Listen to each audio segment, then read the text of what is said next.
நீங்கள் எப்போது attention seek பண்ண ட்ரை பண்ணி எஃபர்ட்ஸ் போட்டு அது உங்களுக்கே பேக் ஃபயர் ஆயிருக்கா? இல்லை உங்ககிட்ட ஒருத்தர் சிரித்து பேசுகிறப்போ அவங்க ஜென்யூனாக தான் சிரிக்கிறாங்களா இல்லை கடமைக்கு சிரிக்கிறாங்களா அப்படிங்கிற டவுட் வந்திருக்கா? இந்த மாதிரி விஷயங்கள் எல்லாம் ஹியூமன் பிஹேவியர்ஸை வச்சும் ஒரு சில சைக்கலாஜிக்கல் இன்சைட்ஸை வச்சும் நம்ம அனலைஸ் பண்ணிக்கலாம். அந்த மாதிரியான 5 ஹியூமன் பிஹேவியர்ஸ் அண்ட் அதுக்கான சைக்கலாஜிக்கல் இன்சைட்ஸ் என்ன அப்படிங்கிறத இந்த வீடியோவில் பார்க்கலாம். உங்களுக்கு ஒருத்தர்கிட்ட இருந்து அட்டென்ஷன் கிடைக்கணும்னா அந்த நபரை துரத்துறதை நிறுத்திட்டு அவரை அவாய்ட் பண்ண ஸ்டார்ட் பண்ணுங்கள்.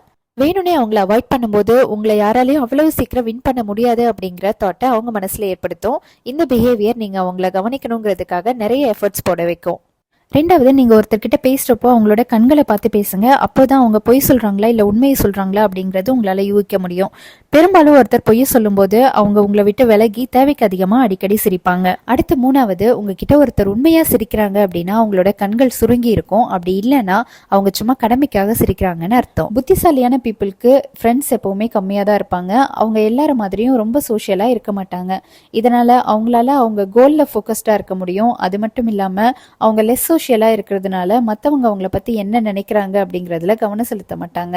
அதனால் அவங்க மனசளவில் ரொம்ப சந்தோஷமாக இருப்பாங்கன்னு சொல்கிறாங்க. அடுத்து, நீங்கள் ஒருத்தர்கிட்ட பேசும்போது எப்போவுமே அவங்களோட பாதங்களை கவனிக்க மறந்துடாதீங்க.